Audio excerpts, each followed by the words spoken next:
Jambu mangli kula. Kok ngancangi karo ratu? Ngancangi karo penguasa. Nadyan kok keponakan. Ning ratune aku ratune. Jambu mangli Kurang ajar kuwi, kurang ajar. Kae pendhita wong gentur topo. Lah kok nglancangi malah kowe nantem perang. Rumangsamu karepmu apa? Mongko aku wis ora ngideni. Ah, mboten. Cekak gambange jambu mangli padhe ngalang-alangi. Kenging boyong Kang Putra Sukeksi. Nek cilik kula pun kalah gedhe pun mati. Nek kula durung mati mokal bakal bisa kasembadan.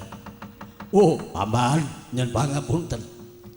Persajian kemawon kula sagah minangka beteng, minangka banten dawuhipun Kang Putra pun Dewi Sukeksi. Diwurungake Mboten. dijabel Mboten. wah bocah apa kok wani karo wong tuwa Mboten paman. Nyuwun pamit. kowe lah kepengin modar kowe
Prasta kula wonten dawuh. iki piye aku ratu dilancangi marang Jambu Mangli Kuwi tak jabel, tak wurungake sayembara perang lah kok malah nekat mongko kondange yen Prabu Danaraja iki ratu berbudi tur gagah bergas sekti digdaya mendageni bungaene nganti kelakon dadi mantuku. Aku ratu, mantuku ratu, besanku pendhita. Wah, piye Prasta? Lah kok malah Jambu Mangli lunga saka Pondopagung niat nantang perang karo Sang Begawan. Aduh Rama sesembahan kula Rama nuwun sewu. Ketingalipun penggalianipun Kakang Jambu Mangli kados mawa wadi nggenipun mboten akan sayembara perang. Lho, mawa wadi inggih. Piye mboten wani matur mindak kula mbukak cangkrimanipun tiyang sanes. Inggih yen leres, yen mboten kula ajrih Rama, kula ajrih. Mangku Praja kula wonten dawuh ya. Nek tumrap kowe piye? Nyen pangapunten yen tumrap kula ingkang putra niku ora bocah wedok. Sing jeneng wong wedok niku dagangane dagang gedang. Nek wong lanang niku dagangane dagangan kerambil. Iye.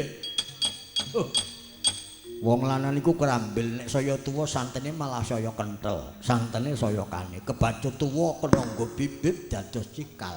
Ngoten. 30 hurung omah-omah, 40 mboten napa-napa niku wong lanang. Malah kena nggo cikal dadi bibit. Yo, lah nek wedok nek wong wedok niku dagangan gedang, mboten kenging jual mahal. 20 tahun dilamar ora gelem, 20 nampik, 17 nampik, 30 nampik. Oh, mongko gedang niku dangu-dangu nek mateng malah bosok. Bosok. Napa ngentosi bonyot.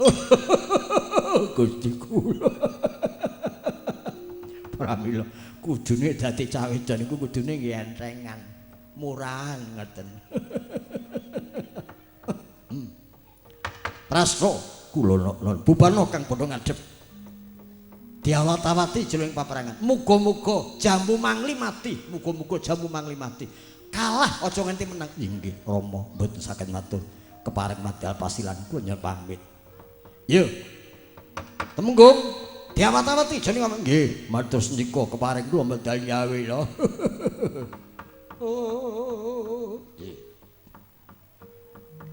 Rambung pangandikane Sang Buminata nglengke sabda. Pandhita Ratu. Yayah we kesna tumameng dilancang seta.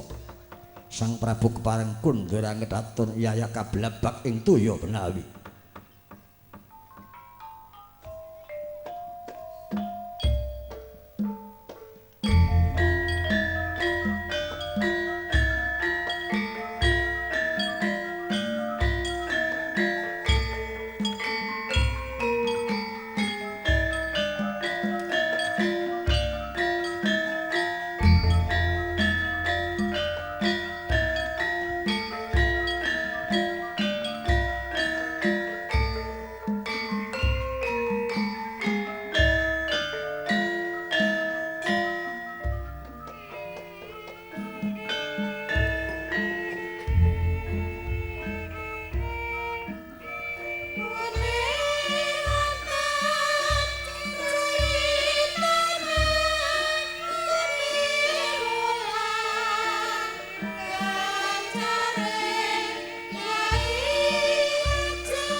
Sang Prabu Sumaliraja kepareng gendeng ngedaton tindake sejangka mandheg sejangkah tumulih kaya ula ingkang kepidak pelitih.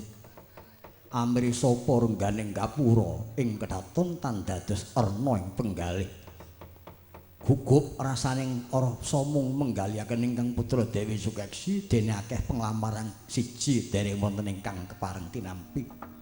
Paranbaya dadine bangsa lan negaraku ing Alengka-Diraja. Cinarita ebah para bala buta bala manungsa bala bajinging paseban njaba kang sanyamara ngadhep dumpi ana pandhita medal saking setinggil ing semu mengku duka cipta lakune Raden Arya Jambu Mangli cinarita abdi kekalih Ki Lurah Togog lan Belung Sarita tansah elik-elik marang Gusti tansah eling marang Gusti.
Beda karo biasane, Kang. Kok beda karo biasane? Nek biasane rak wayang golek sing metu limbuk karo cange, heeh. Digandeng ilu wong sabrang sing melu kuwi karo Kang Tagog. Heeh. Yamene eling-eling wis nggo metu, Awit ngemu surasa wong urip kudu tansah eling marang Gusti sing peparing. Paring kanugrahan ganjaran, paring kanugrahan keselamatan kesarasan. Diparingi panjang umur, milu lenggah jagong, hormat pengantenan lan pengajian mau. Alhamdulillah, narak ngono.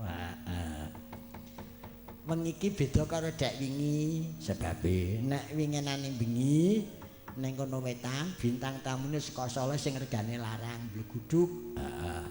Kene klasik cara jaman biyen. Wis ngundang Mbak Ira ning diwurungke. Dudu perkara ora iso mbayar ning sing mengko damel keparengi men cara biyen. Dadi mat-matan le wayangan.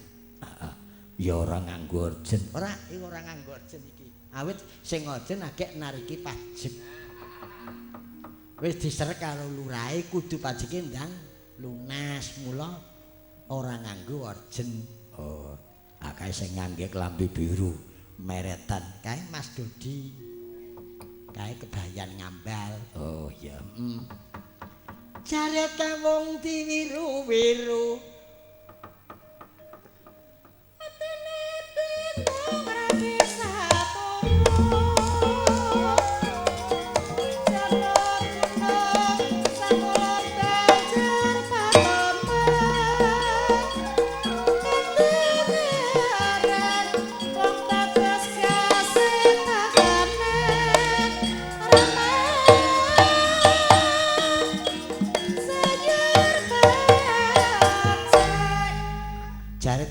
diwiru-wiru atine bingung ora bisa turu. Oh, heeh. Jaret kang wong kesiram lengak. Atine bingung tine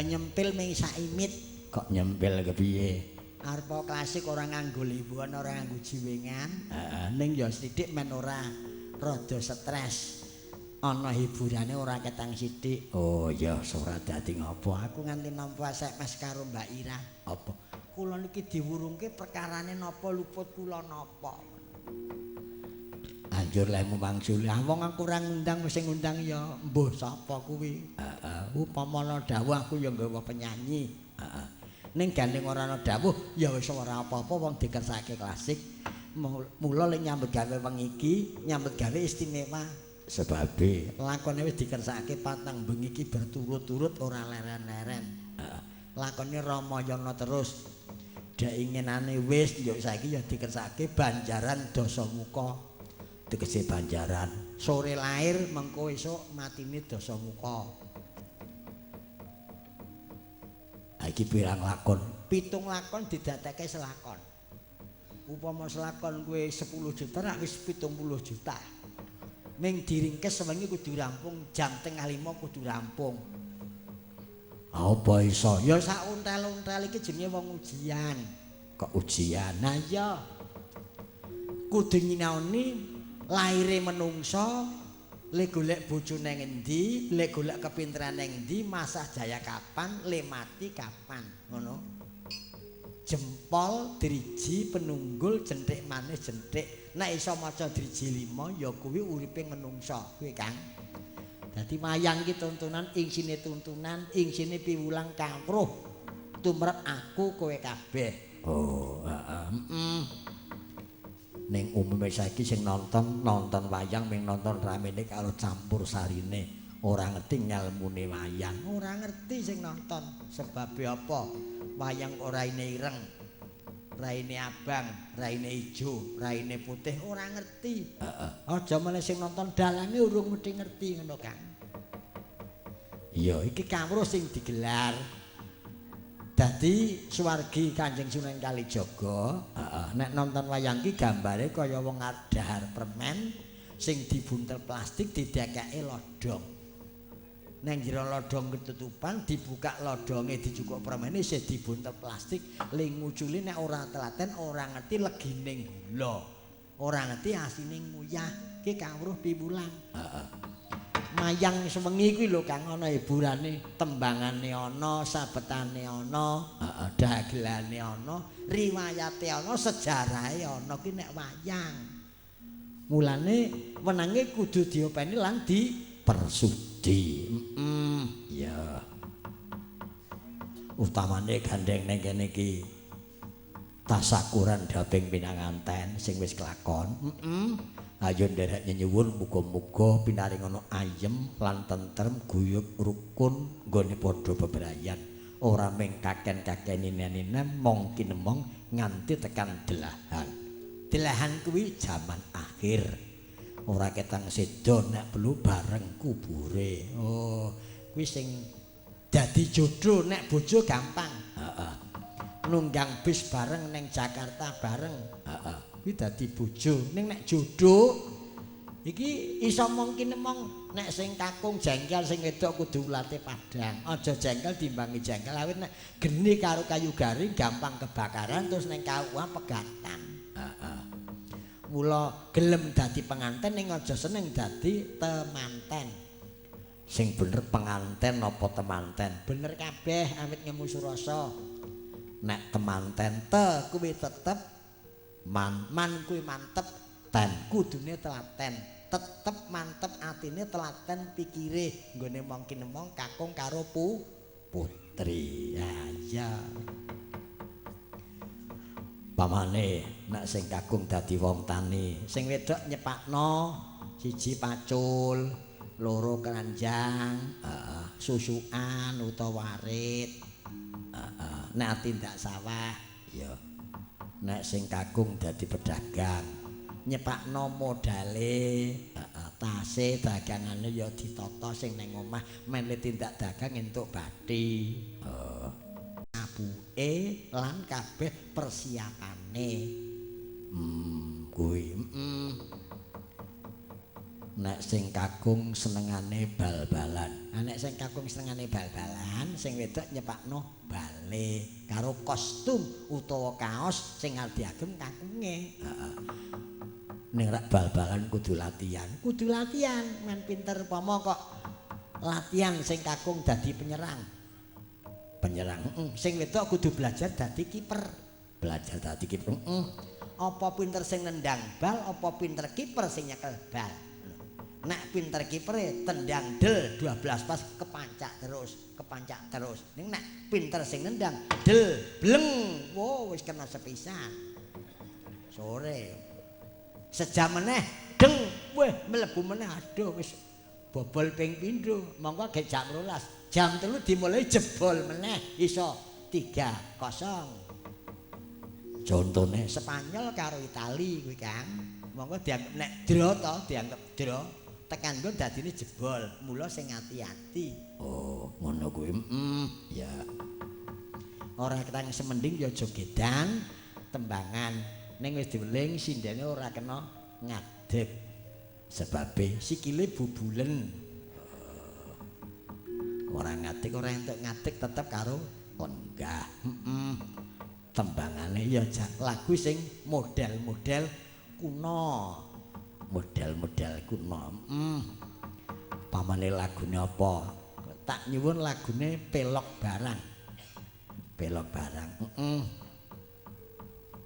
dibawani dandang gula banjur mengko terus dibake sarung jagung sing bawa kakung dadi men ketok gotong royonge ya coba kaya apa ya saiki gayeng ngene sesuk malam kemis do bubar berantakan kok berantakan ayo ana sing ngulon ana sing etan anek kowe aku wong bengi tok ora apa-apa ngawani prai nimbali malam Jumat ora tak lakoni milih malam kemis ya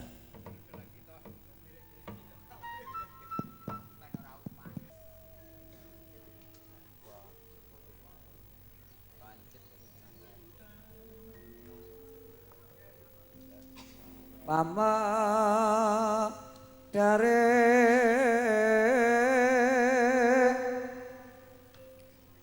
wasitane ati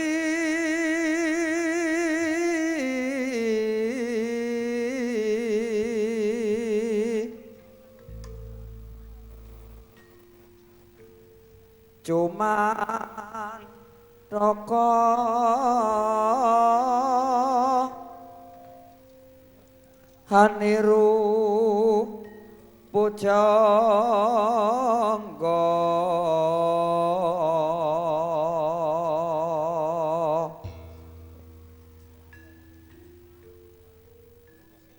tahap muda ing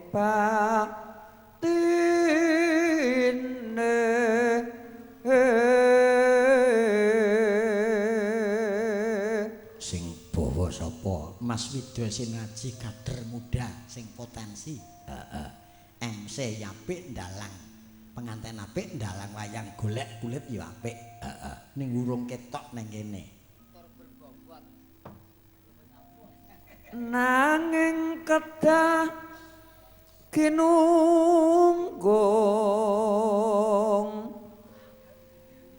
tatan waruh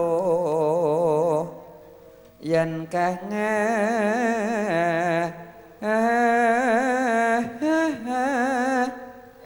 semi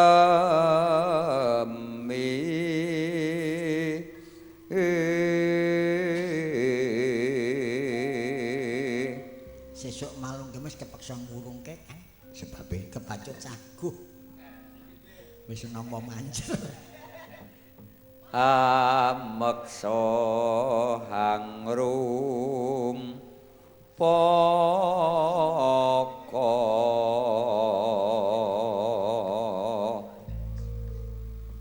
basa kang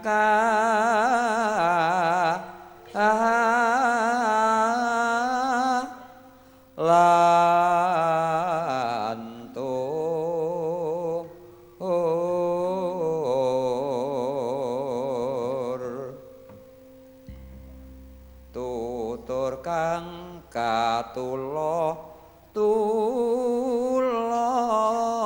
tina laten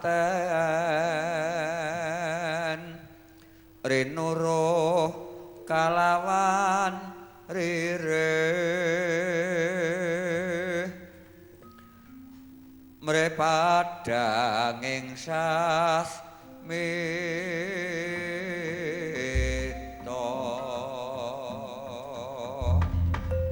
bukane bonang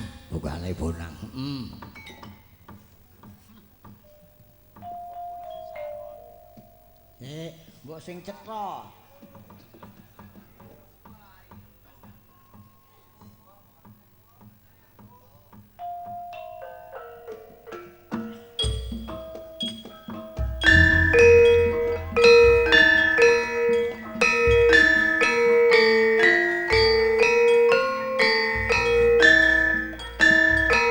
beduke ora mune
Ya. yo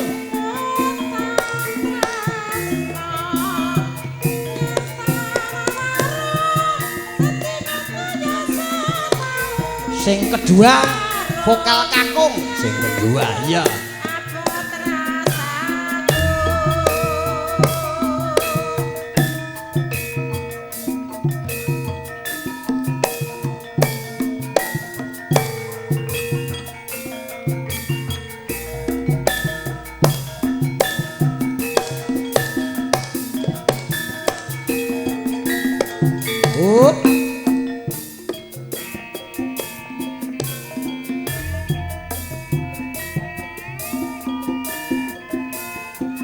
sarung jagung rasane kabotan tresno tak rewangi korban jiwa raga mlaku adoh tanggresula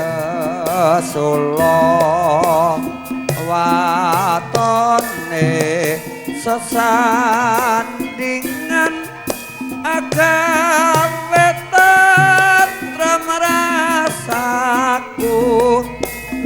Jan munggah gunung Norawegah watone tansah sumanding mung tansah eling sarung jagung rasane kagungan tresno yen ra padha sedina kaya setahun sarung jagung apot rasaku.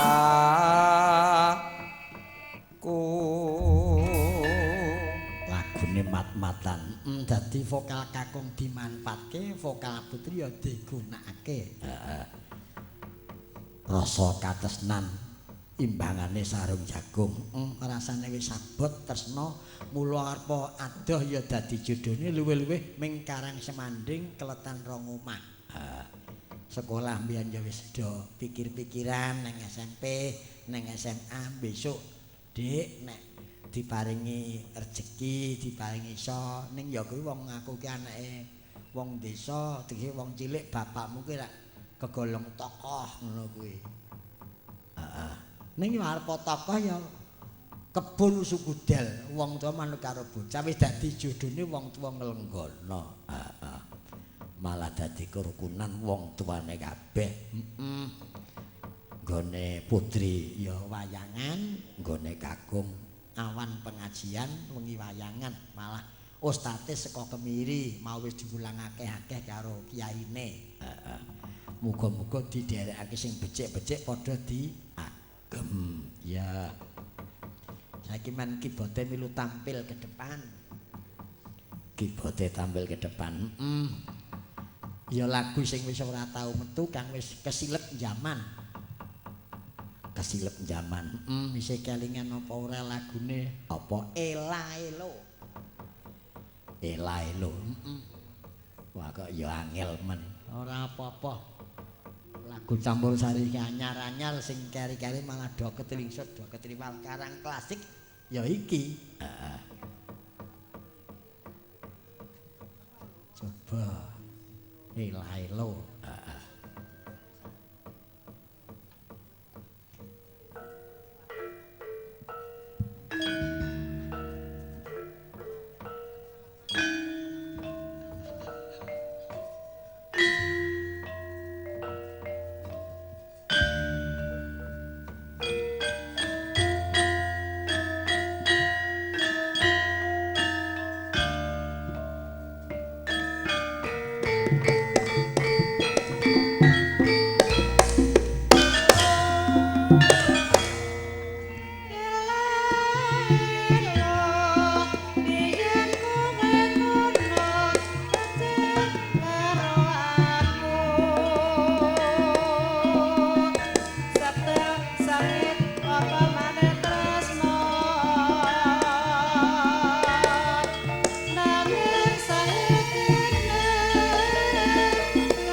Yagane milu.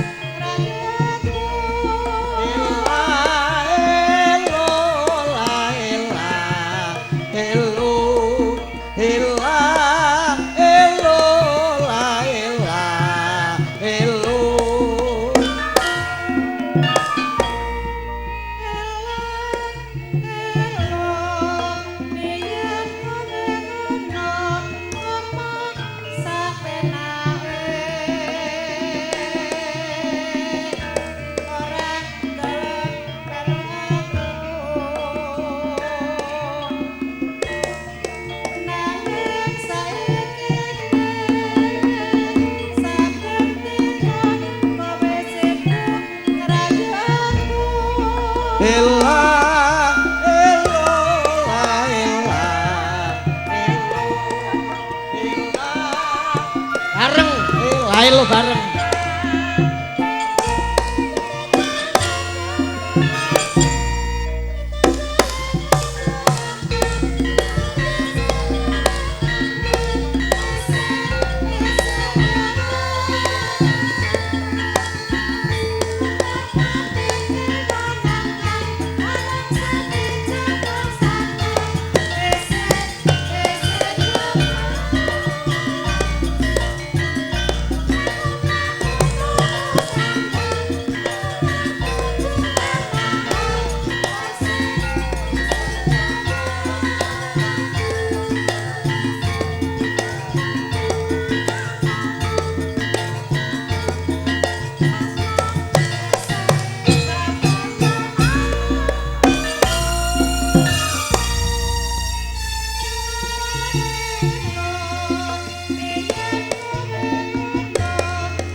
Mike siap dicekel.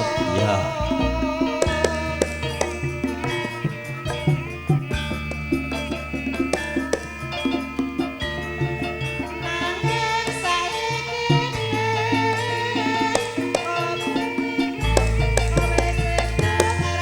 Bareng ela ela ela elo ela elo ela elo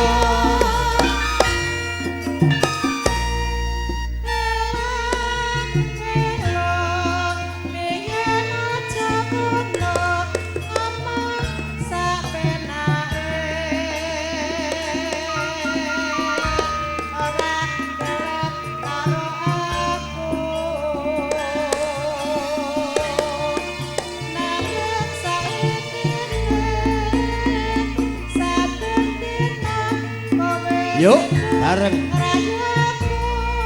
ela elo la ela elo ela elo la ela elo yuk asik ya ya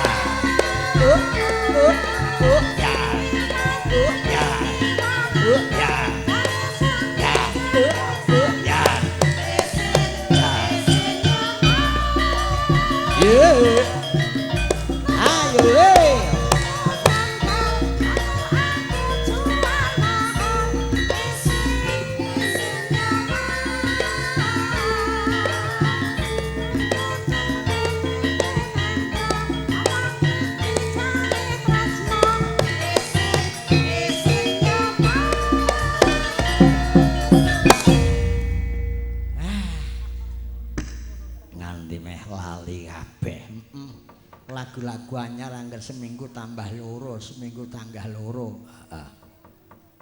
Nak sinden iki apike sinden lagune Iwak Payak ning ora saiki nggo kapan kapan Lung apa seneng-seneng jogedan tembangan karo sawetara Gustimu Arya Jambu Mangli metu saka pendopo endi akeh apa kete rada ayo disowani Kang yo dadi sebaya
Enjing bidal kumuru saking alangka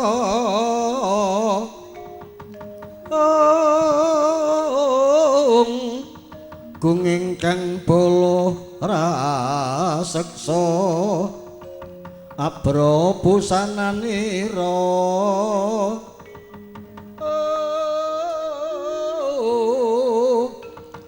lir surya wedalira saking Jalanedi duk mungup-mungup paning sak pucak-pucuking wukir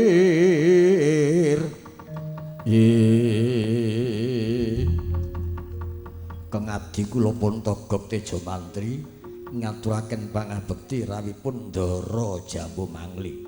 Kula Bilung Sarawita nggih ngaturaken pangabekti. Togog Bilung yen tak tampa, Gog. Wonten menapa ketingalipun kok mangah-mangah pasuryanipun. Nuwun sewu, sajae rada mengku duka cipta. Nek ngono landhep atimu, Gog, ngerti karo pasmon. Nggih. Yo, bener. Ora ilang aku mbayar karo kowe, ora ilang aku ngundakno pangkat karo kowe, Gog. Nggih. Temene mau ning Pasewakan negara Ngalengka, panjenengane Sinuwun Prabu Somali menggalihake sukeksi sing gurung diwengku marang kakung akeh para raja, para satria sing kalah. Nggih. Gedene dadi patang sing matur Raden Prastaya Sukeksa. Nggih, awit mungsuh karo sampeyan. Iya. Ingkang sinuwun kuwatir nek mengko dadi parawan kasep ora ana sing mengkoni. Nggih. Gog. Lajeng dos pundi? Wekasan ana tamu. Pendeta sepuh saka Lokapala arane Begawan Wisrawa. Sinten Begawan Wisrawa? Yung. Wis ngerti lho. Wis.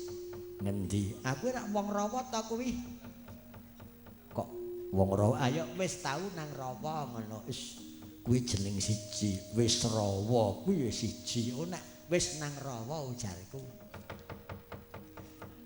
Nglamar Dewi Sukeksa didhawuhake karo Danaraja ya Danapati Ratu Lokapala, Gog. Yung. Nek Danaraja pun kondang kabare.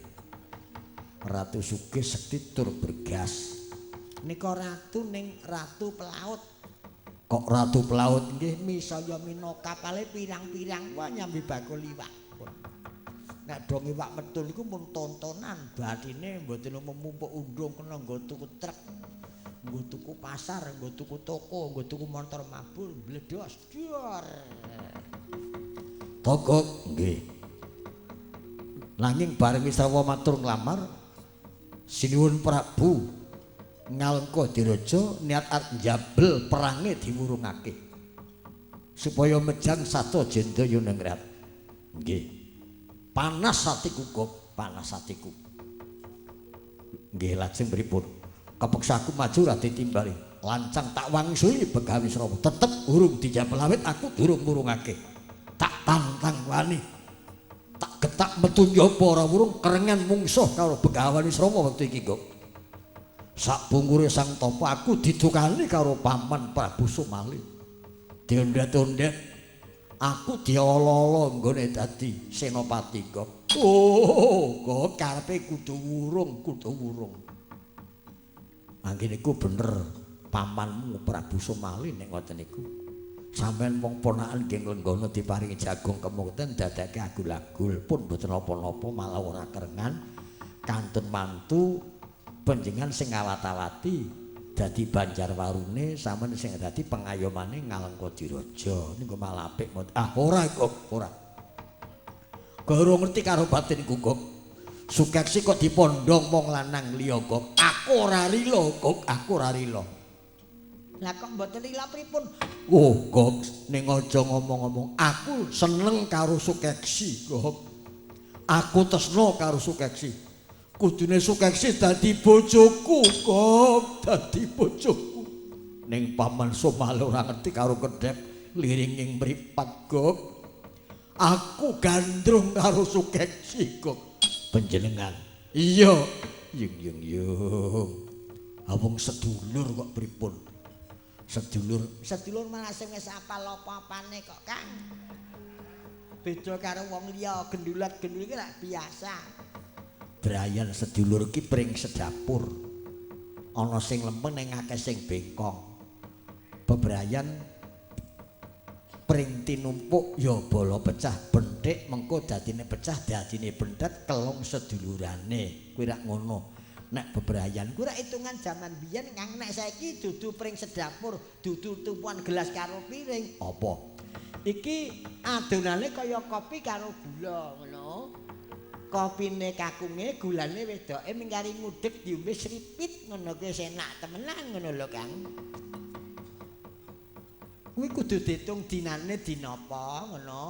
Apike nek wulan iki ijabe taun iki nganggo dina Selasa. Nek ora Selasa Legi ya Selasa Pon. Nek ora Kemis Legi ya Kemis Pon ngono. Kok nganggo dina? Dina 7 rangkep 5 ki ning maksute Senin, Selasa, Legi, Paing Pon ana maksute Kang. Ana dina geni, ana dina angin, ana dina banyu. Jam ya. Nek jam Iki saiki jame jam mangan. Mesti isine ming panganan ngono kuwi. Iki jam kerapan ngono. Nek jam 3 jam apa? jam ngantuk, mancine ngantuk ngono yoga-yoga do gleleng ngono kuwi. Keterangane Gok rewang-rewang ngono Gok. Bisane Sukeksi dadi bojoku. Lah le ajeng kelakon kepripun? Mbah apa sarane Gok? Botohe saka kadohan Wisrawa tak batenane Gok.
Sigrapala kang tumingal acampa samya medali lir dadit wileting godo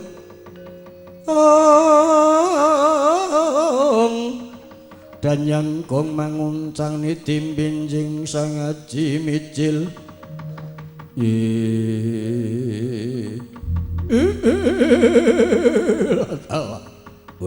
bojleng percoko gelap lis lanang lagune jogedan dudu Begawan Wisrawa sing wedhok buta sapa buta kok nyandang cara piye kowe takon karo aku ya kasete Prabu Danaraja Lokapala jenengku Tikya Samparawan yo kowe Jambu Mangli ya ora tedeng aling-aling aku awaking sayembara kowe sing mburi loro apa ya sayembara sanes kula abdine nami kula Toga nggih Teja Mantri sing mburi Nek kula namine Bilung nggih Sarawita abdine Ndara Jambu Mangli rupane kaya kelembak nggih kelembak srentil kula niki. Wah, iki carane buta perang karo buta ya Kang. Heeh. Kesel temenan iki ya. Niki ya ora apa-apa tekade wis lunas. nek kena tak kandhane ke mundur endi Begawan Wisrawa sing sagung gege Patembaya mungsuhe Jambu Mangli kowe buta kurca buta cilik gagah padha gagah arepa keset ning aku abdining ratu aja nganti suwek jubahe babak kulite pepundhenku Santopo Tikya Samparawan mungsumu ngemping lara ginjah pati Namine sinten? Samparawan. Nah aku malah samparangin aku. Sak butimu lena panginamu tumbruk saka tugel gaglak kawandamu.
Chandra Sasa.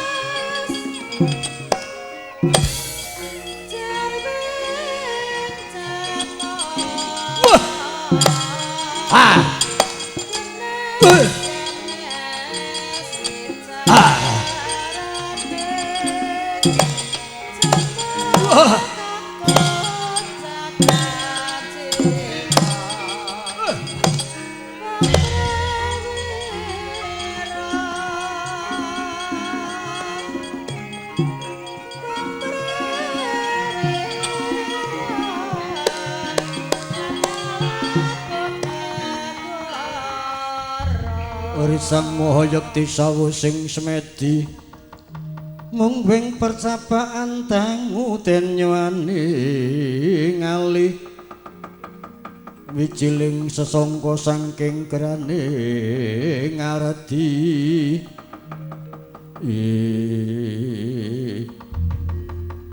wastaga mina pregantil buntut wisa samparawan pancen ketandhing nek mungsuh jambu mangli nadyan padha dene buta kowe tak penggak tak kandhane ora manut karepmu ngatonake labuh dharma bekti bela marang aku ngatonake temenmu marang Gustimu Danaraja